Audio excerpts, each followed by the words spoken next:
Islam.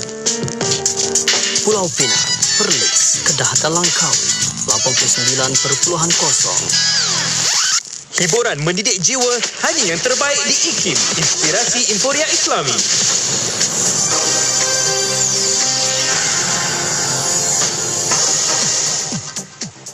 Bismillahirrahmanirrahim. Assalamualaikum warahmatullahi wabarakatuh dan salam sejahtera. Bersama saya Ahmad Nazri Muhammad Yusof dalam berita IKIM. Malaysia belum membuat sebarang ketetapan mengenai vaksinasi COVID-19 terhadap kanak-kanak berusia 12 tahun.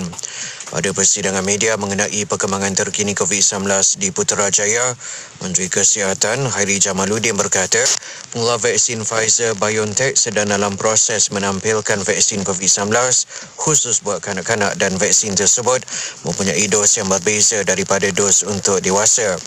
Jelas beliau lagi, dengan ketiadaan vaksinasi yang diluluskan untuk mereka yang berusia 12 tahun ke bawah, langkah vaksinasi orang dewasa di sekolah-sekolah akan menjadi cara terbaik bagi memastikan anak-anak yang belum diberi vaksin terselamat. Kerajaan Negeri Sabah memutuskan untuk memberi kebenaran kepada restoran meletakkan kerusi dan meja di ruang lega atau kaki lima di premis masing-masing mulai pada hari ini setelah negeri terbabit mencapai nilai vaksinasi lengkap melebihi 40% populasi dewasa. Menteri Kerajaan Tempatan dan Perumahan Sabah yang juga jurucakap COVID-19 negeri, Datuk Masinin Manjung berkata, bagaimanapun pemilik restoran masih perlu mematuhi segala peraturan yang telah ditetapkan. Sementara itu, beliau juga berkata satu kelasa baru dicatatkan semalam iaitu kelasa sawit Kinabatangan 2 yang merupakan kelasa tempat kerja di ladang sawit Mukim Sukau, Kinabatangan melibatkan 124 kes positif sehingga semalam. Pemindahan operasi Pusat Kawalan Trafik Udara Kuala Lumpur ke Sepang dari Subang, Selangor melakar sejarah yang tersendiri buat industri penerbangan negara. Sehubungan itu, menurut Menteri Pengangkutan Datuk Seri Dr. Wee Ka Siong, langkah tersebut menyaksikan penstrukturan semula ruang udara negara daripada 7 kepada 14 sektor yang dilengkapi dengan penambahan laluan udara baharu serta pelepasan dan ketibaan yang menepati piawaian ditetapkan. Tambah Datuk Seri Dr. Wee, pemindahan itu adalah sebahagian daripada usaha berterusan pihak berkuasa penerbangan awam Malaysia untuk menyeragam dan mematuhi piawaian pertubuhan penerbangan awam antarabangsa dalam reka bentuk maklumat penerbangan ruang udara Kuala Lumpur. Sekian saja berita IKIM untuk edisi 10 pagi ini. Perkembangan selanjutnya kembali bersama saya dalam berita IKIM 12 tengah hari nanti. Assalamualaikum warahmatullahi wabarakatuh dan teruskan kesetiaan anda bersama IKIM Inspirasi Inforia Islami. Laporan berita tadi dari sumber bernama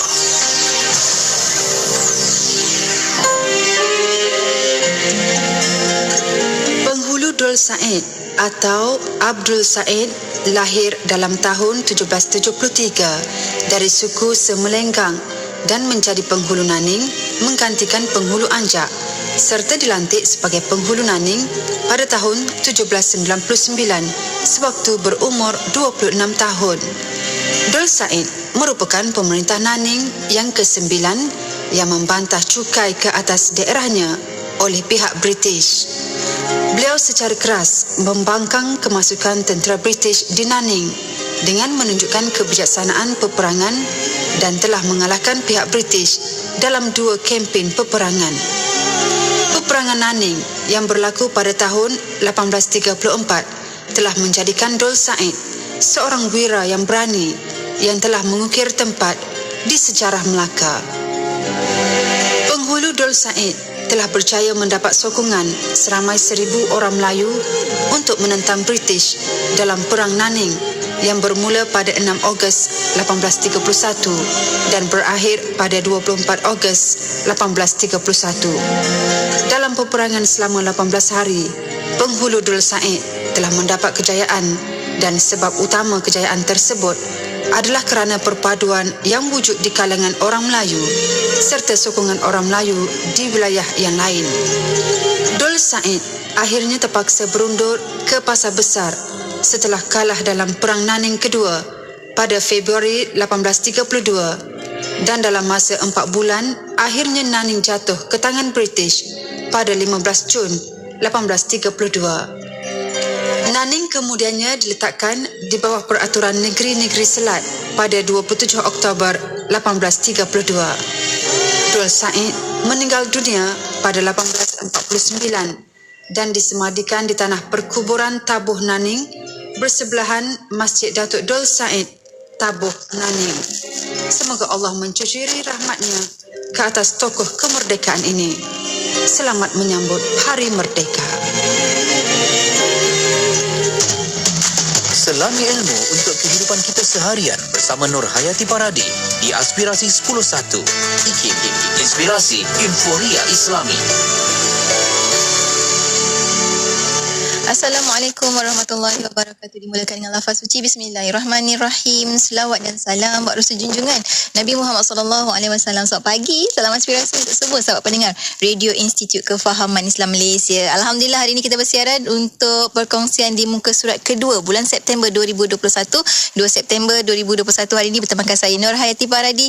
Seperti mana namanya, Aspirasi 10.1. Begitulah juga jam untuk siarannya daripada pukul 10 pagi sampai pukul 1 tengah hari nanti, insya-Allah. Apa pun, nak jangan terima kasih pada rakan pendengar yang terus setia bersama dengan kami. Terima kasih untuk rakan-rakan Warna Pagi yang setia bersama dengan anda, Hazwan Shah dan juga Sufian Amrin yang baru juga saja selesai tugasan mereka di konti dan juga sebahagian di rumah, ya, bekerja dari rumah. Alhamdulillah, moga-moga apa jua perkongsian mereka menjadikan kita orang yang lebih positif dalam meneruskan kehidupan, insya-Allah. Baiklah, untuk bersama dengan Yati, kejap lagi kita ada kelas bersama dengan Ustaz Ahmad Lufi Muharram dalam Tahsinul Ibadah. Kita ada sesi soal jawab yang mana anda boleh ajukan soalan anda di FB IKIM FM, YouTube channel IKIM ataupun di WhatsApp konti di 011290040004. Mana yang belum save nombor tu, boleh save sekarang di 011290040004. Moga-moga dengan persoalan-persoalan yang anda ajukan menambah lagi ilmu kami semua yang mendengar jawapan daripada Ustaz, insya-Allah. Untuk anda saat ini, jom kita mulakan dengan aula bersama saksi syahadah. Tentunya hanya di IKIM,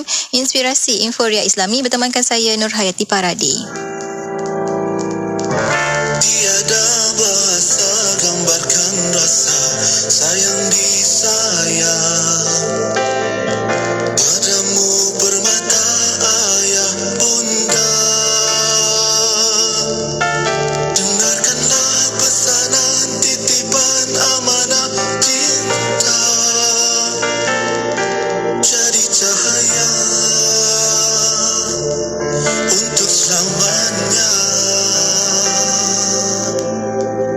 Jalan ini hamparan yang terbentang, menuliku merintang.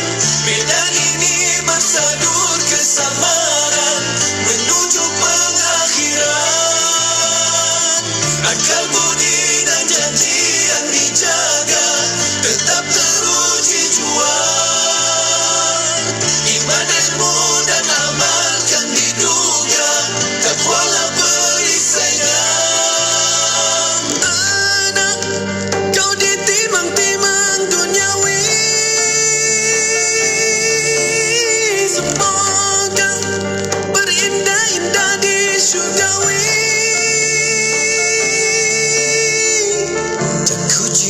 Menolak habuan dusta, jangan khianati. Sekecil amanah kan dihitung. Berkatalah yang benar walaupun pedih dan payah, biar sempurna saksi syahadah.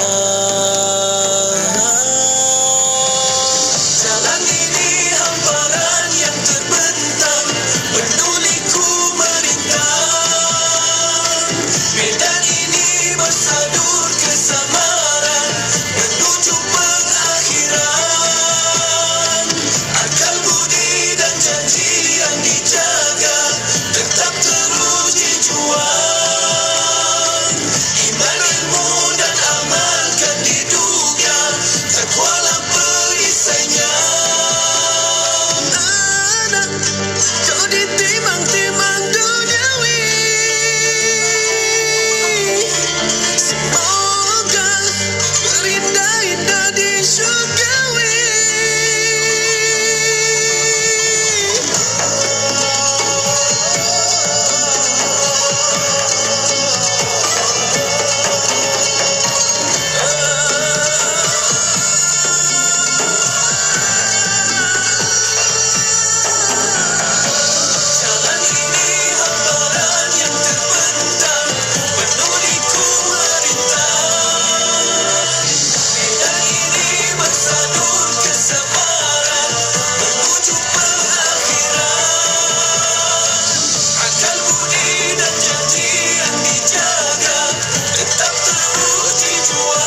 Isteri aku ni seorang yang gigih dan sentiasa ceria. Awal pagi dia siapkan sarapan untuk aku dan anak-anak. Tidak lupa minuman kopi Bali Munawarah A yang aku bancuh khas untuknya. Kemudian dia mulakan perniagaan online-nya. Malam pula dia memasak untuk kami sekeluarga. Aku sangat bersyukur kepada Allah kerana memberi aku seorang insan yang sangat rajin dan berdedikasi. Terima kasih, Abang. Tiap-tiap hari Abang bancuhkan saya kopi Bali Munawarah ini. Layari www.smartcoco2u.com atau FB Smart Coco A+ untuk membuat pesanan kopi Bali Munawarah A sekarang. Hubungi 017-437-9124 atau 017-479-1274. Diiktiraf halal oleh JAKIM. Amalan bersedekah tidak terikat kepada umur, tidak juga kepada agama dan bangsa. Bersedekahlah dengan sedekah yang terbaik, khususnya buat saudara-saudara kita yang berada di Syria dan Yaman, yang kini amat memerlukan bantuan kita. Ayo zahirkan kebersamaan kita dalam kempen bantuan kecemasan Syria dan Yaman, anjuran Aman Palestin sebagai satu cara memperkukuh tali persaudaraan. Layari www.jommenyumbang.com untuk pertanyaan lanjut. Bangkit berjuang bersama. Allah Subhanahu Wa Taala berfirman yang bermaksud, patutkah mereka bersikap demikian? Tidak mahu memikirkan, iaitu mentadabbur isi Al-Quran? Kalaulah Al-Quran itu datangnya bukan dari Allah, nescaya mereka akan dapati perselisihan yang banyak di dalamnya. Surah An-Nisa ayat 82.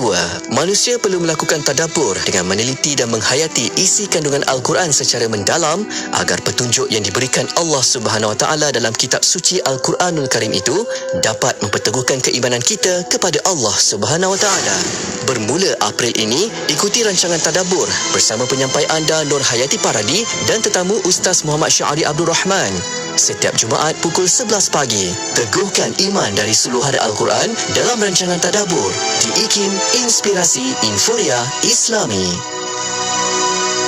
Radio IKIM 20 tahun sentiasa memberi anda pengisian yang relevan dan terkini di Warna Pagi bersama Pian dan Hazwan setiap Isnin hingga Jumaat 6 hingga 10 pagi.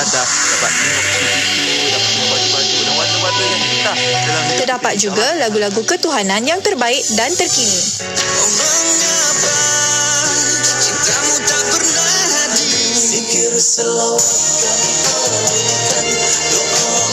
Radio IKIM 20 tahun sentiasa relevan dan terkini. IKIM, Inspirasi Inforia Islami. Sebab itu di dalam Islam kita ada kaedah hadis mutawatir atau dipanggil dengan khabar mutawatir.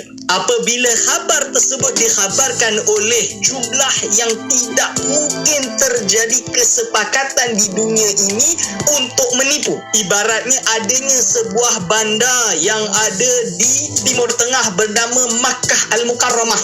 Hanya kerana ada orang belum pernah pergi ke Mekah, lalu dia kata saya tak percaya dengan Mekah. Itu tidak boleh. Kerana yang menyaksikan Mekah Al-Mukarramah jumlah dia banyak sekali yang tidak mungkin terjadi kesepakatan untuk menipu. Cuba kita bayangkan dengan vaksin COVID-19. Di seluruh dunia sudah ada, dipakai oleh tidak satu tapi lebih 30 juta manusia. Macam mana ada orang yang nak lawan atau nak mendustakan khabar mutawatir tentang vaksin COVID-19 dan kata ia adalah bahaya. Sebab itu kita kena jaga diri kita, jaga komuniti kita. Dr. Aiman Al-Akiti, Fellow Kehormat Institut Kefahaman Islam Malaysia, IKIM. Lensa Dunia Sains merupakan rancangan yang meneroka pelbagai isu sains dari perspektif Islam. Pengisian program ini dilakukan oleh Dr. Nur Azharuddin Husni bin Haji Nuruddin, Fellow Kanan, Pusat Kajian Sains dan Alam Sekitar IKIM. Rancangan yang diterbitkan oleh Puan Nur Hayati Paradi ini menggunakan pendekatan perbincangan yang menyentuh 3 dimensi utama hubungan manusia. Dimensi-dimensi itu ialah hubungan manusia dengan Allah, hubungan sesama manusia dan hubungan manusia dengan alam. Ketiga-tiga dimensi hubungan ini menjadi asas kepada perbincangan yang meneroka pelbagai perkembangan sains dan teknologi dunia moden hari ini.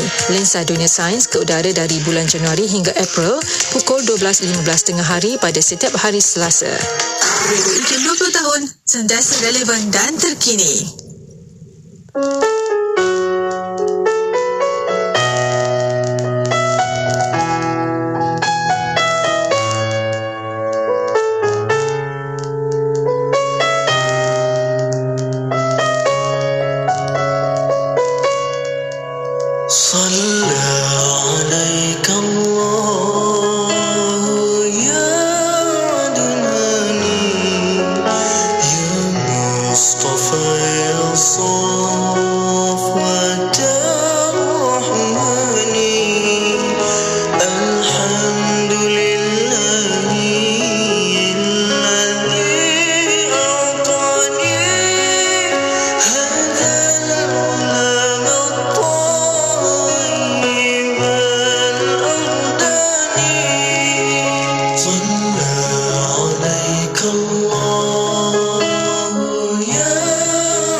Selawat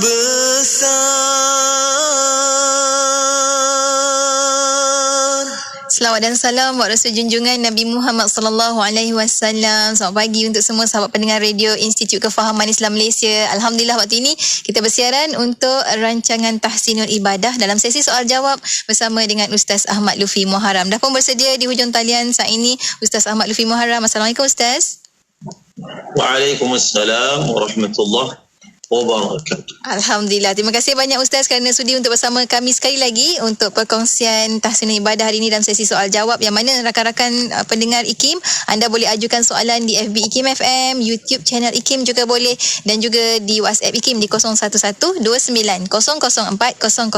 Sebelum kita mulakan sesi soal jawab, kita nak dengar sedikit mukadimah pesan-pesan Ustaz untuk sahabat pendengar kita sebagai pembuka pertemuan kita pada hari ini. Silakan Ustaz. Assalamualaikum warahmatullahi wabarakatuh.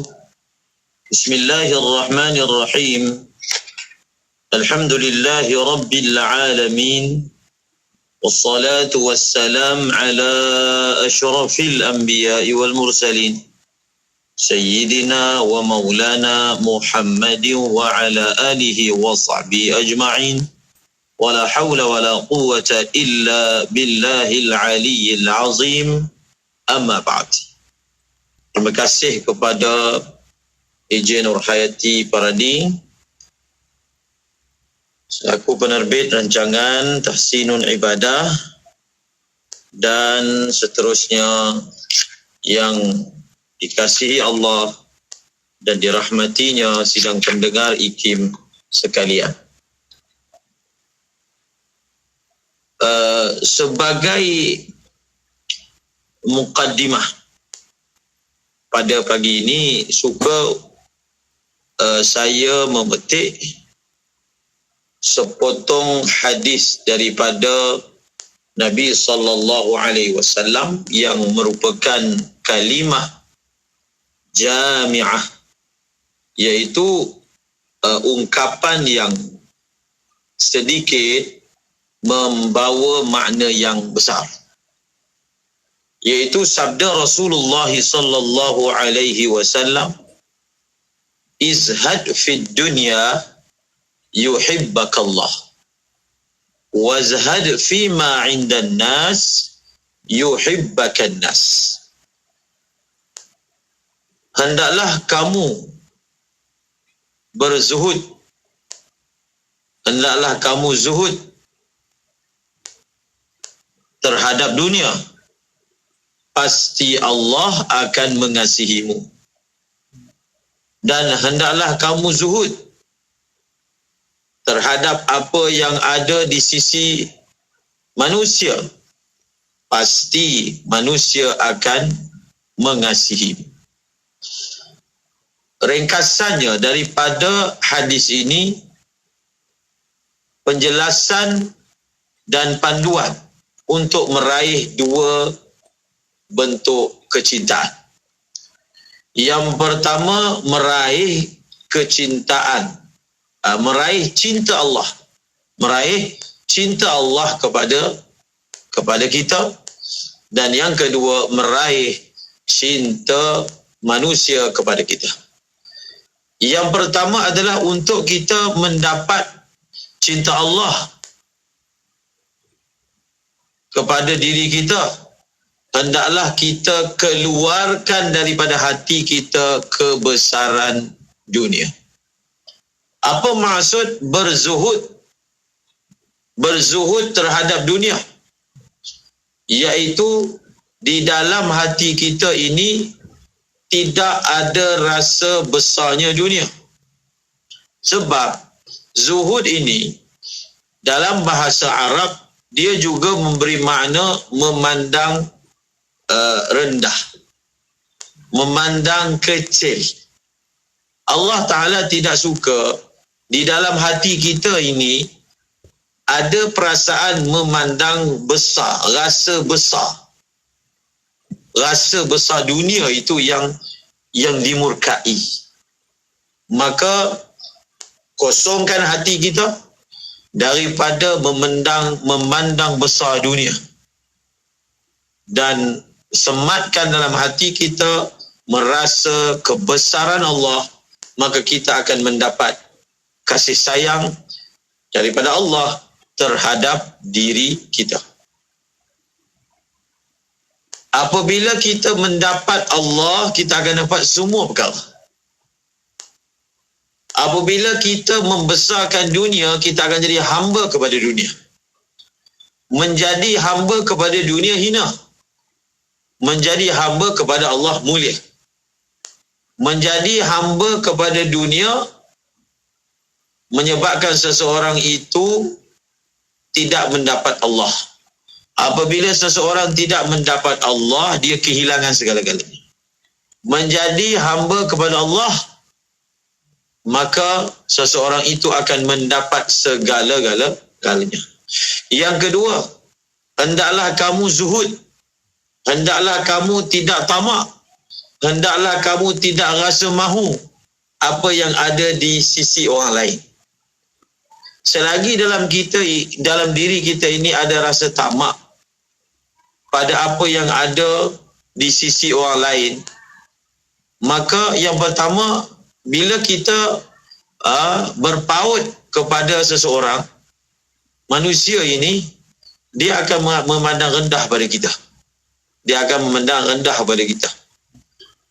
Dan dia tidak akan menyukai kita.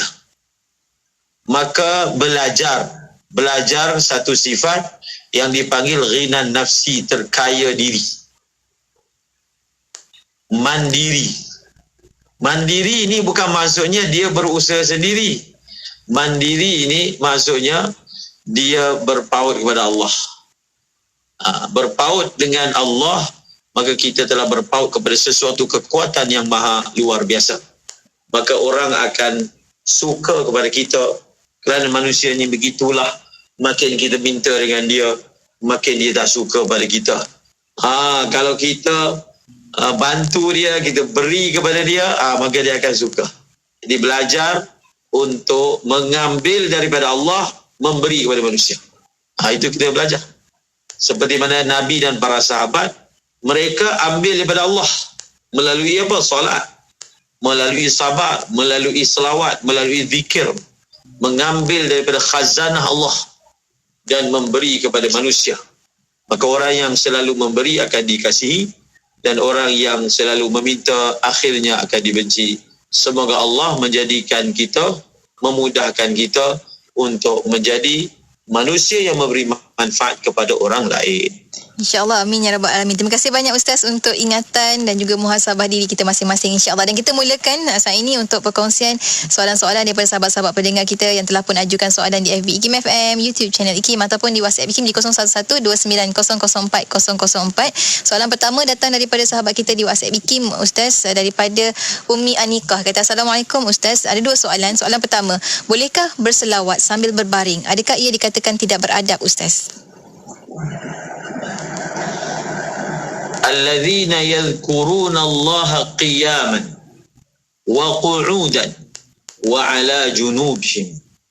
Ini antara sifat-sifat orang yang berzikir yang disebut di dalam Al-Quran. Mereka mengingati Allah hal keadaan berdiri, mereka mengingati Allah hal keadaan duduk, dan mereka mengingati Allah hal keadaan berbaring, mengiring. Maka di dalam ayat ini menyatakan perihal orang yang mengingati Allah, orang yang berzikir kepada Allah, berselawat juga adalah termasuk daripada zikir. Maka tidak mengapa untuk seseorang itu berselawat dalam keadaan berbaring. Kerana berselawat ini adalah suatu amalan yang disunatkan secara mutlak tanpa terbatas dengan waktu, kecuali bila kita berada dalam waktu yang tidak elok seperti berada di dalam tandas, maka tidaklah melakukan selawat. Adapun selain daripada itu, maka waktunya adalah mutlak. Tetapi adalah sesuatu yang tidak dinafikan.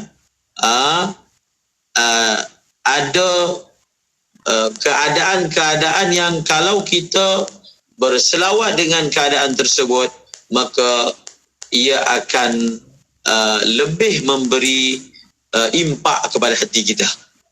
Ada keadaan-keadaan yang kalau kita berzikir dalam keadaan tersebut, maka dia lebih memberi impak kepada diri kita, iaitu pertama dalam keadaan berwudu. Dalam keadaan berwudu, kemudian menghadap ke arah kiblat, kemudian bertadabbur. Kita diajar oleh ulama saat berselawat, hendaklah kita mengenang jasa budi pengorbanan Rasulullah sallallahu alaihi wasallam. Maka duduk menghadap ke arah kiblat, berselawat kepada Nabi sallallahu alaihi wasallam, dalam masa yang sama mengimbau segala jasa budi pengorbanan Rasulullah SAW, maka di situ akan ada impak yang berbeza. Namun spesialnya ataupun istimewanya amalan selawat, oleh kerana selawat ini adalah merupakan satu bentuk doa harapan daripada kita kepada Allah supaya merahmati Rasulullah sallallahu alaihi wasallam, maka dikatakan oleh ulama amalan selawat ini akan diterima oleh Allah walaupun dibuat dengan tidak ikhlas. Kerana apa? Selawat ni orang minta dari Allah untuk rahmati Nabi.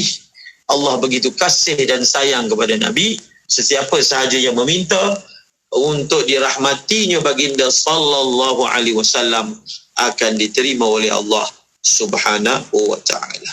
Ustaz, terima kasih banyak Ustaz. Ustaz, sedikit tambahan soalan Ustaz. Waktu bila paling afdal untuk kita berselawat Ustaz? Selawat ada waktu-waktu yang memang disunatkan secara khas di dalam hadis yang disebut sebagai mawatin ataupun tempat-tempat yang disunatkan untuk berselawat. Dan selain daripada itu, tidak ada batas tempatnya dan tidak ada batas waktunya. Maka disenaraikan sehingga berpuluh-puluh tempat. Misalnya oleh Maulana Zakaria Al-Kandahlawi dalam kitabnya Fadilat Selawat. Jadi bagus dapatkan buku Fadilat Selawat, ataupun diterjemah juga dengan nama Fadilat Darud. Darud ni dalam bahasa Urdu ni, bila disebut darud, merujuk kepada berselawat kepada Nabi sallallahu alaihi wasallam yang diambil daripada kitab yang merupakan sumber seperti Al-Qaulul Badi' fi Salah ala Al-Habib Asy-Syafi'i karangan Al-Imam As-Sakhawi. Di situ ada senarai panjang mawatin, tempat-tempat yang disunatkan secara khusus untuk berselawat kepada Nabi sallallahu alaihi wasallam. Seperti ketika memasuki masjid, bismillah wassalatu wassalam ala rasulillah, itu ada selawat itu.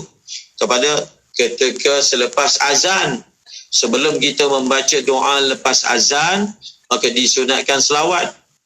Maka di radio IKIM pun dibiasakan sebelum membaca doa azan berselawat dahulu, kerana itu antara perkara yang ataupun tempat yang disunat untuk berselawat kepada Nabi sallallahu alaihi wasallam. Dan banyak lagi tempat. Itu tempat-tempat secara khusus. Adapun secara umum tidak dibatas oleh waktu.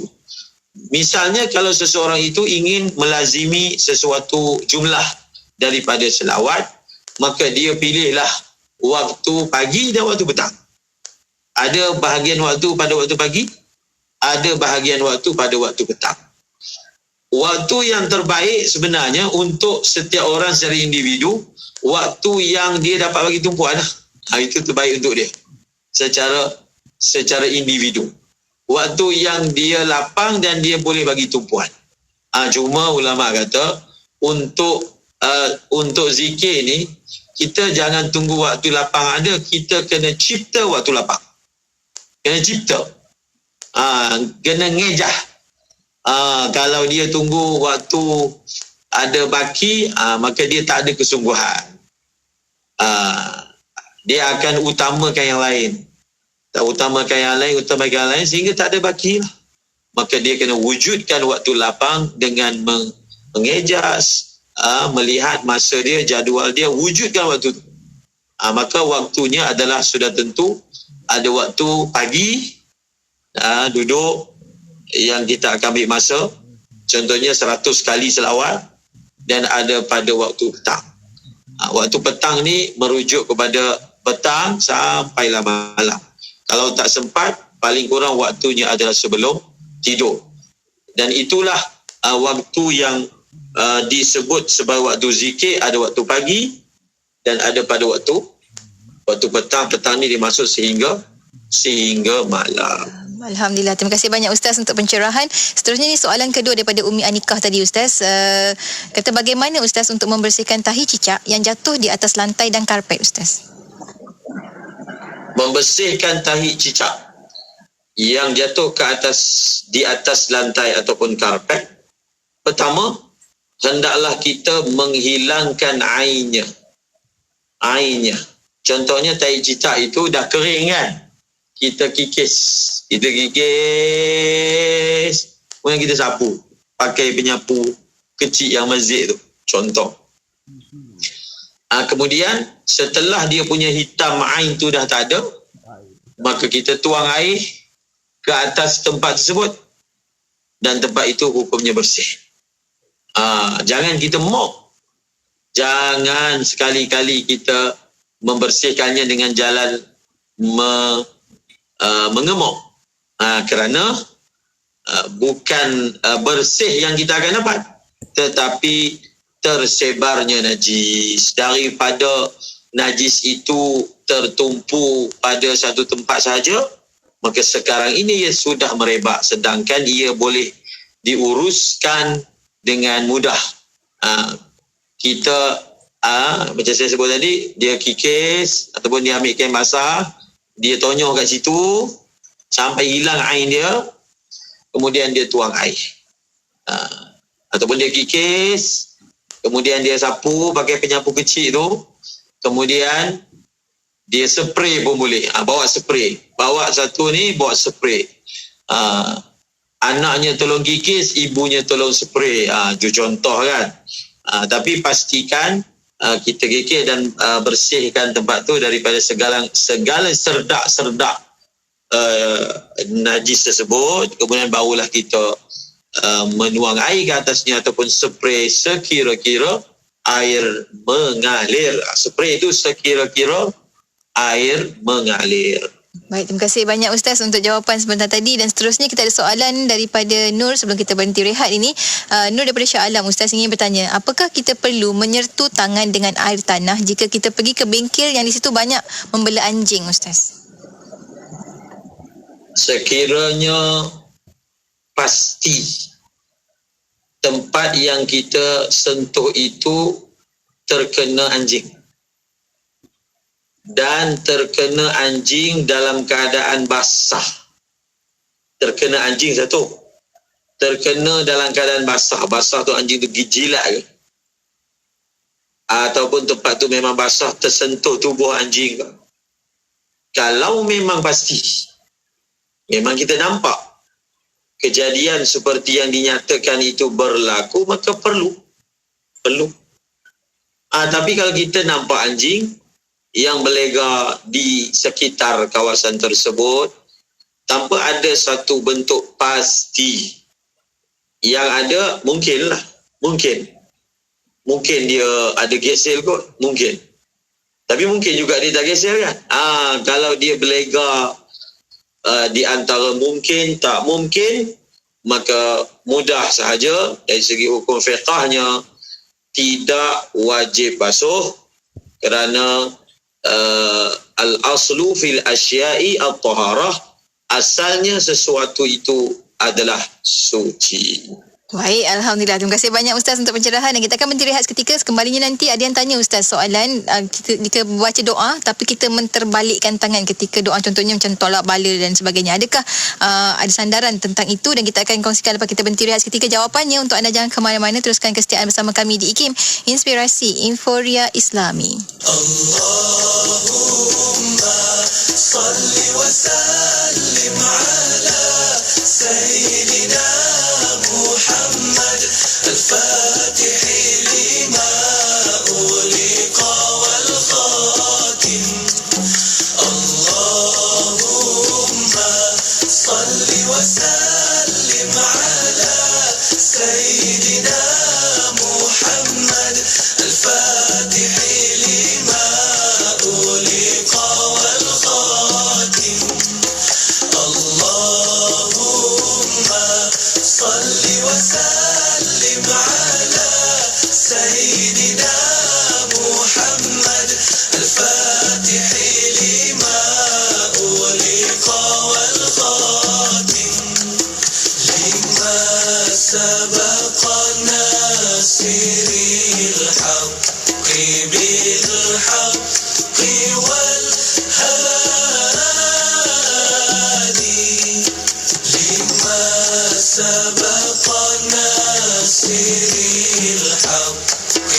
ومقداره العظيم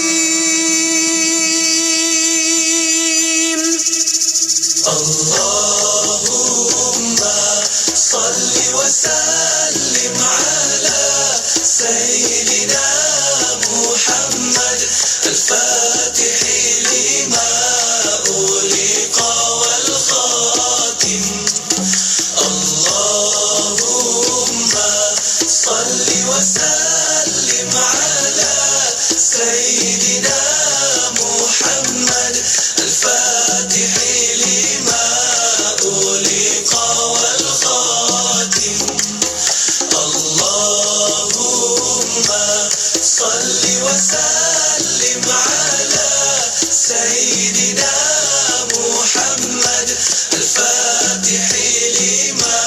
Selawat dan salam buat Rasul junjungan Nabi Muhammad sallallahu alaihi wasallam. Alhamdulillah kita kembali bersiaran waktu ini menerusi perkongsian tahsinul ibadah dalam sesi soal jawab bersama dengan Ustaz Ahmad Lufi Muharram untuk perkongsian soalan-soalan sahabat-sahabat pendengar di WhatsApp IKIM di 0129004004 dan juga di Facebook IKIM dan satu lagi platform di YouTube channel IKIM. Kita ada soalan daripada sahabat kita menerusi WhatsApp IKIM Ustaz daripada Encik Zainal dari Trolak. Persoalan Encik Zainal, Ustaz kata, adakah disunatkan kita berdoa terbalikkan tangan ketika doa tolak bala dibacakan? Adakah sunnah Rasulullah sallallahu alaihi wasallam? Beri antara contoh doa tersebut Ustaz kalau ada.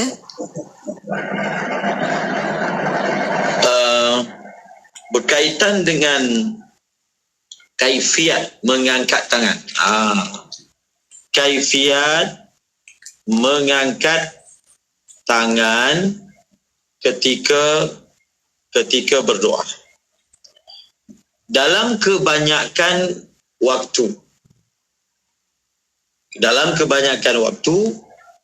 kita berdoa dengan apa? Seperti mana riwayat daripada Ibnu Abbas radhiyallahu anhuma, beliau berkata, kana sallallahu alaihi wasallam idza da'a dhamma kaffaihi wa ja'ala butunahuma mimma yali wajhahu. Apabila Nabi sallallahu alaihi wasallam berdoa, maka baginda akan dhamma. Dhamma ni maksudnya merapatkan kedua tangan baginda dan menjadikan bahagian perut tapak tangan ini menghadap ke arah muka. Iaitu seperti inilah. Perut ini menghadap ke arah muka. Ataupun dalam erti kata yang lain, perut itu dihalakan ke langit. Bukan belakang, tetapi perut itu dihalakan ke langit.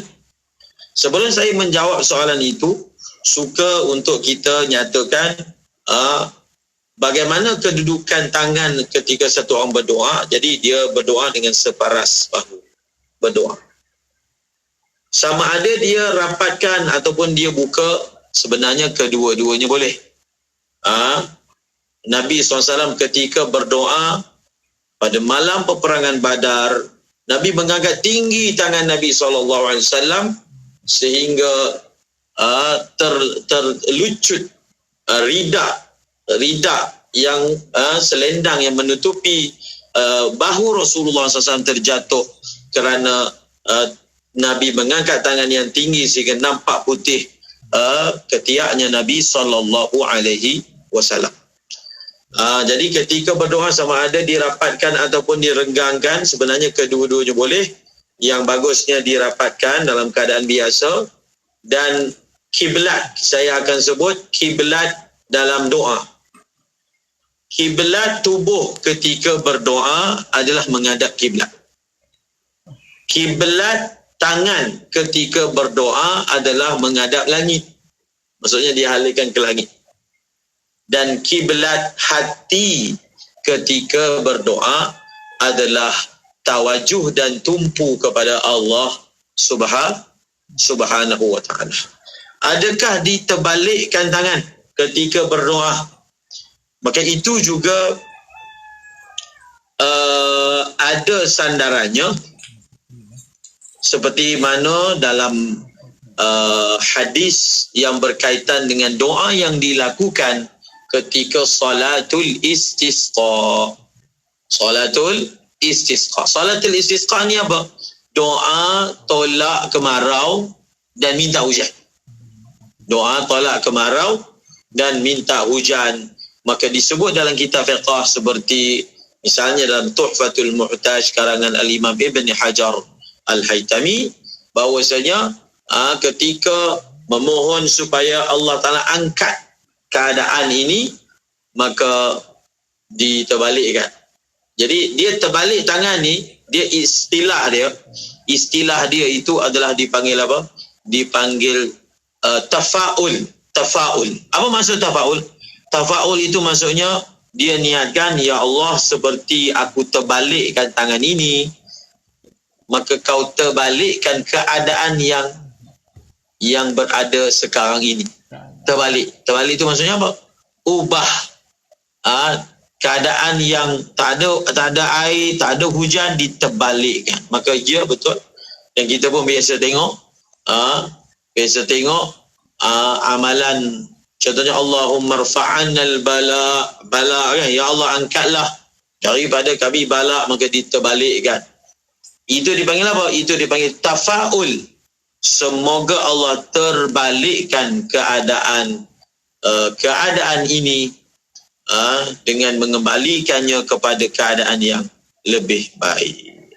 Baik, terima kasih banyak Ustaz. Banyak ilmu kami dapat hari ini. Dan seterusnya soalan daripada sahabat kita di Facebook IKIM, Nur Aini tanyakan soalan. Kata, Ustaz, 2 jari kaki sahabat kita ni berbalut kerana itu dia bertayamum untuk solat. Soalan pertama, semasa solat diwajibkan diratakan semua semasa menyapu air muka dan tangan dengan tanah. Yang kedua, adakah sahabat kita ni perlu qada solat tersebut kerana sahabat ini pernah baca ada solat yang perlu diqadakan jika bertayamum? 2 jari apa tadi? 2 jarinya berbalut. Kaki. Jari kaki ke kaki? Jadi 2 jari kakinya berbalut. Sebelum kita nak jawab soalan ni, kita akan terangkan bagaimana cara bertayamum dan berwuduknya dia. Cara dia, ambil wuduk seperti biasa. Basuh muka, basuh tangan, sapu kepala. Kemudian apabila sampai di kaki, dia perlu buat 3 perkara. Pertama, ratakan air di kawasan tidak berbalut, iaitu kawasan sihat. Yang kedua, ratakan air di atas balutan. Yang ketiga, bertayamum. 3 perkara perlu dibuat. Pertama, ratakan air di kawasan sihat, iaitu yang tidak berbalut. Yang kedua, ratakan air di atas balutan. Dan yang ketiga, bertayamum. Jelas, itu kaifiat dia. Di dalam mazhab Al-Imam Syafi'i menurut pendapat yang mu'tamad. Dan adakah dia perlu ulang ataupun tidak, bergantung. Bergantung pertama, ketika dia membalut itu, adakah dia membalutnya dalam keadaan ada wuduk. Dia ambil wuduk dulu baru balut. Itu yang pertama. Dan yang kedua, balutan yang dilakukan itu tidaklah mengambil kawasan yang tak perlu. Yang lukanya taklah banyak, balutnya besar. Balutnya apa? Balutnya besar. Maka yang itu, kalaulah tak cukup syarat yang saya sebutkan tadi, maka dia perlu ulang balik solat dia. Dia perlu qada balik solat dia. Jadi kalau dia balut itu dalam keadaan tak ada wudu, maka kelak selepas dia sihat, sejahtera, maka dia perlu ulang balik solat dia. Di dalam mazhab Al-Imam Syafi'i. Baik, terima kasih banyak Ustaz untuk jawapan tersebut. Seterusnya kita ada Mira Muhammad di Facebook IKIM, kata soalannya, adakah dibolehkan makmum mengikut imam yang sedang solat sunat tapi makmum niat solat qada? Adakah boleh berbuat demikian di dalam mazhab Al-Imam Syafi'i? Boleh. Seseorang yang solat fardu menjadi makmum kepada yang sembahyang sunat, ataupun dalam bahasa Arabnya muftaridun khalfal mutanafili, namun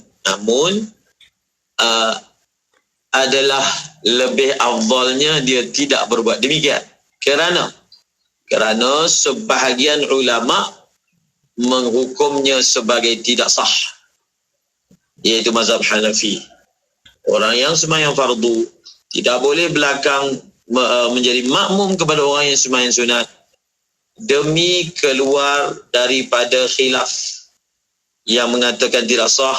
Apatah lagi kita nak sembahyang fardu ni, maka daripada segi afdalnya, sebahagian ulama mengatakan lebih baik dia mengerjakan sembahyang seorang diri yang tidak ada khilaf bahawasanya salat itu sah berbanding dia melakukan sedemikian. Baik, terima kasih banyak Ustaz. Seterusnya soalan daripada sahabat kita di Facebook juga, Muhammad Firdaus Husin Ustaz. Kata, Assalamualaikum Ustaz. Soalan sahabat kita ni, beliau ada seorang murid berusia 10 tahun tapi sudah datang haid. Tapi sahabat kita ni galakkan anak murid itu baca kuat untuk menyimak bacaannya kerana masih dalam proses pembelajaran. Ini mana belajar solat lah. Adakah solatnya sah Ustaz?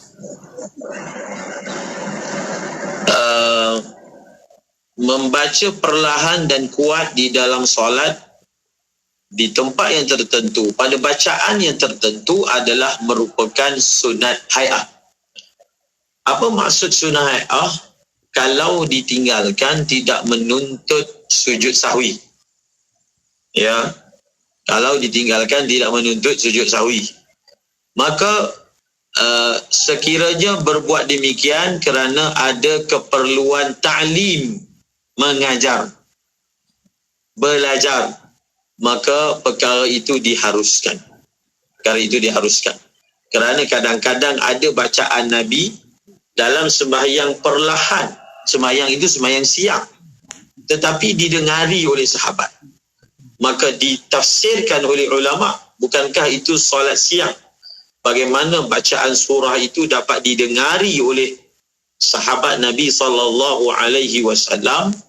Maka jawabannya adalah apa? Adalah ta'lim, untuk mengajar. Maka begitulah juga anak-anak yang dalam proses belajar, kita nak membetulkan bacaan tasyahudnya dalam real situasi, real situation. Boleh je kita ajar dia baca luar solat kan, kita dengar lah dia baca betul tak betul kan. Tapi kita nak setelah dipelajari di luar, praktiknya di dalam ke situasi sebenar, maka kita memintanya membaca dengan kuat. Boleh insya-Allah. Baik, terima kasih banyak Ustaz. Seterusnya kita ada soalan daripada sahabat kita ni, Liana dari Kelang, di WhatsApp IKIM Ustaz. Kata, seorang perempuan belum berkahwin, ada 2 orang kakak. Ibu sudah meninggal, ayah masih ada dan telah berkahwin lain. Soalannya, setelah kematian sahabat kita ni, kalau meninggal, siapakah yang layak ke atas hartanya Ustaz? Seorang perempuan belum berkahwin, ada 2 orang kakak. Ibu sudah meninggal, ayah masih ada dan telah berkahwin. Setelah kematian, siapa yang layak ke atas hartanya? Jadi yang layak atas hartanya ayah dan juga 2 orang saudaranya. Ayah dan 2 orang saudaranya. Jadi mereka itulah yang layak, berhak mendapat daripada harta yang dia tinggalkan kelak. Baik, terima kasih banyak Ustaz untuk penjelasan. Seterusnya ada soalan daripada Rosita Sulaiman Ustaz. Assalamualaikum Ustaz. Ustaz, bagaimana hukum dalam soal najis orang sakit yang enggan pakai diapers, lalu ada kalanya najis atau seperti kencing dan juga buang air besarnya merata rumah. Bagaimana cara nak menyucikan yang terbaik Ustaz?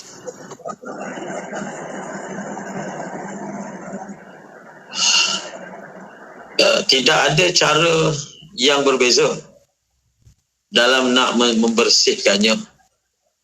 Cuma kita janganlah jatuh di dalam was-was. Maksudnya kita hanya wajib basuh kawasan yang memang pasti terkena air kencing tersebut dan kawasan yang kita pasti terkena najis buang air besar tadi. Dan cara nak menyucikannya, bila kita nampak, pertama kita hilangkan dulu airnya. Kita ambil kain kering, kemudian kita lap tempat tu. Lap dulu, jangan terus jirus air. Dia merebakkan najis yang asalnya tertumpu di satu tempat. Maka kita lap dahulu, kita jadikan dia itu najis hukmi. Kita lap, kemudian kalau ada bau kita ambil kain basah, kita lap sampai hilang dia punya baunya, dia punya warnanya. Maka barulah selepas itu kita alirkan air yang kita tuang air yang mengalir di seluruh kawasan yang diyakini terkena najis tadi. Baik, terima kasih banyak Ustaz untuk pencerahan. Moga-moga membantu sahabat kita ini. Seterusnya soalan terakhir untuk sesi kita pada hari ini Ustaz, di WhatsApp IKIM nak mohon nasihat daripada Ustaz.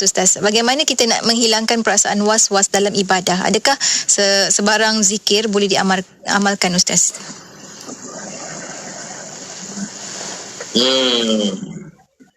Yang pertama, was-was itu dihilangkan dengan ilmu.